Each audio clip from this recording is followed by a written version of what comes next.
Oh shit, it's recording. Who's good potato? Spin the leak here. You can see both hands. I actually have them. I'm not one of these. But yeah, no, I decided to go ahead and film this movie review on a laptop.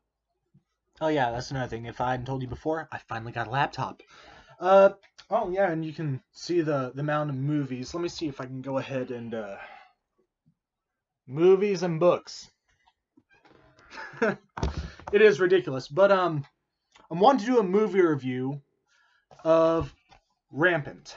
Don't know how well you can see this, and I'm pretty sure the audio quality is abysmal. But here's the thing: it's not going to be going between crap and utter trash. It's going to be pretty much just crap. Same thing with the video quality until I can get an actual decent webcam. Just set it right up here. Pretty sure the screen's changing color. Let's stop talking about my shitty equipment. Let's start talking about this movie.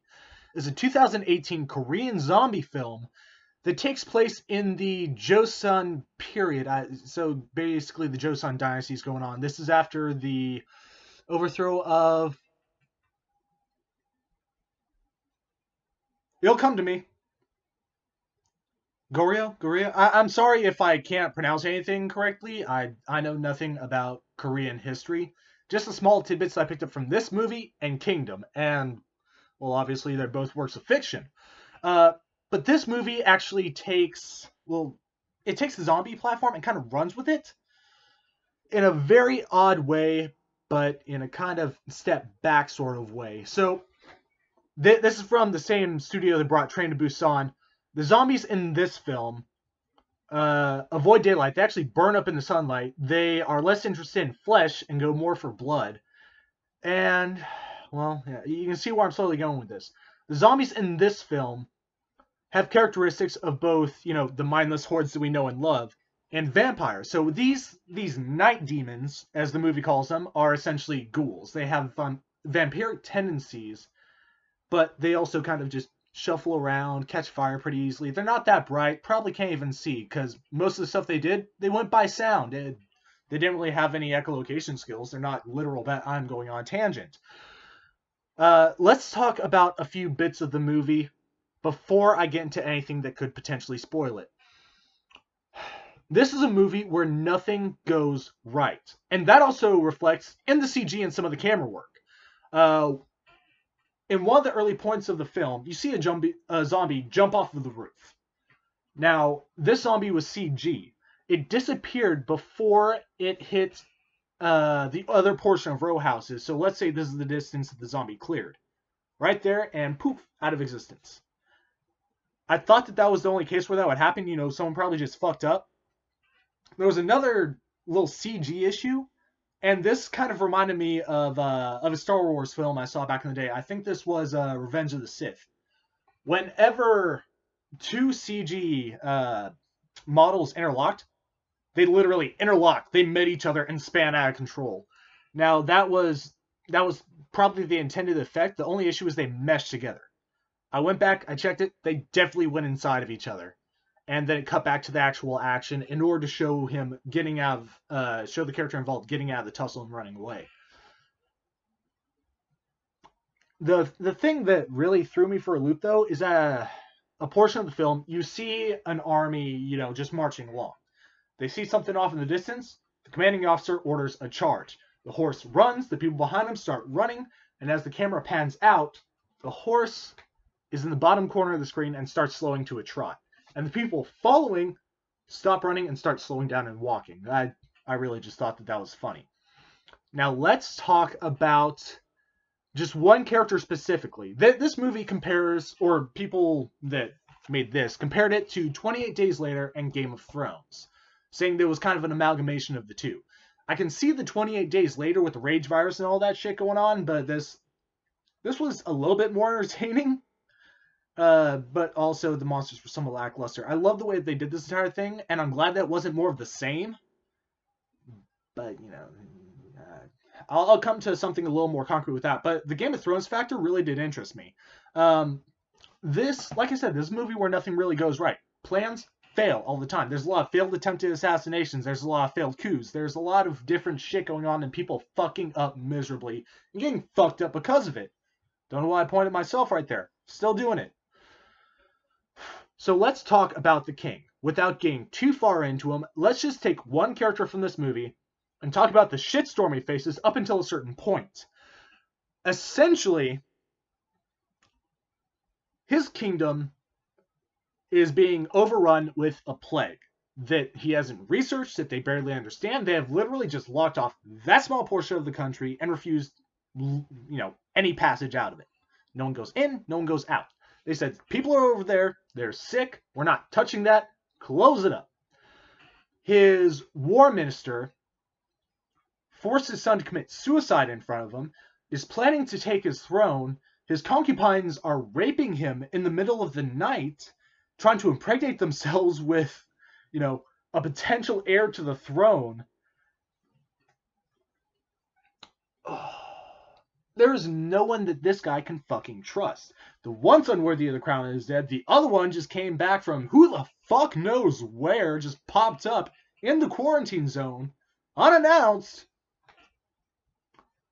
So let's talk about... Let's actually start getting towards the rating portion of this, little review. As jumbled as it is, as crappy as it is, it's late. I've been sipping my tea. And, I'm kind of just wanting to hop into this, enjoy it, get it going, and, see how this camera works out in the long run. And I'm going to have to get some editing software. Until that's done, you're seeing all of it.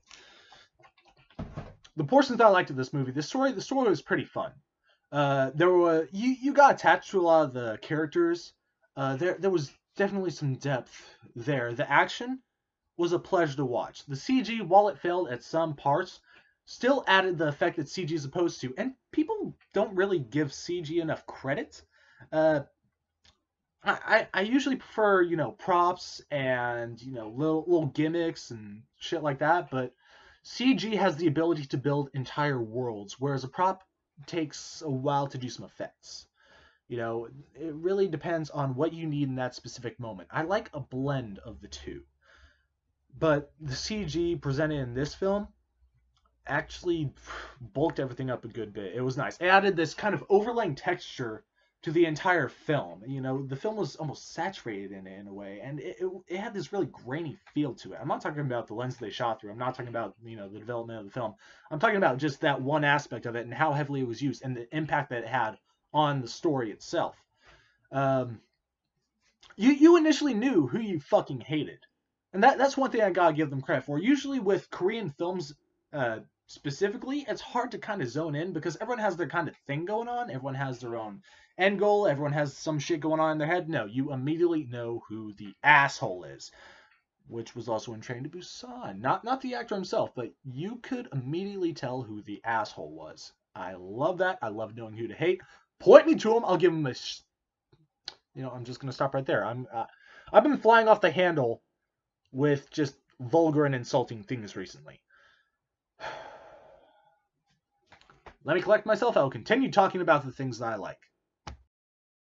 The choreography was absolutely fantastic. There were a lot of memorable quotes from the movie. And the big thing is there was a lot of espionage, a lot of attempted coups. Even when it didn't pay off, it was really fun to see it happen. A lot of times, there was something small you wouldn't see coming that would just pop the fuck out of nowhere. And it was nice whenever that just came to light. There were some things that you wondered, how the fuck and when the fuck did this person plan it? No clue, but there it is. I like little surprises like that. The only thing about this movie that I really didn't like is what the overall lesson learned was. With films like this, there's usually some sort of moral. It's not all about fun. It is about fun. It is about entertainment. But there's something to take away from the film. And the only lesson you can learn from this film is literally... Can't believe this shit. The moral of this film is literally do something. Don't just do nothing. That is the moral of this fucking story. Take action to change something bad. You had to spell it out for the viewer. Thank you very much. Thanks, Rampant. You're a peach. You're wonderful. Thank you so much. You thirsty? I got it. I got an entire glass for you.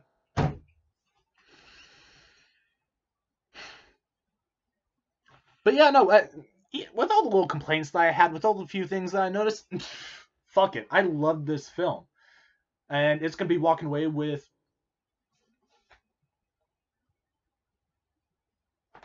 Once he's locked out of the room right now, he was being a real asshole. It's gonna walk away with 4 potatoes. I I thoroughly enjoyed every minute of it. Actually, now that I think about it, how long was this movie?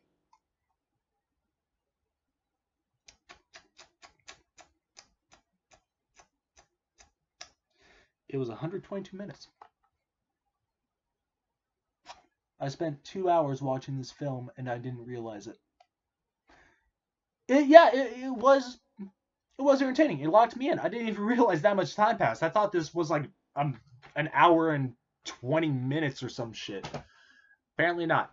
Have you seen this film? What were your thoughts on it? Post in the comments down below. Like, comment, subscribe. Keep on keeping on. And watch out for dog shit when you're walking down the road.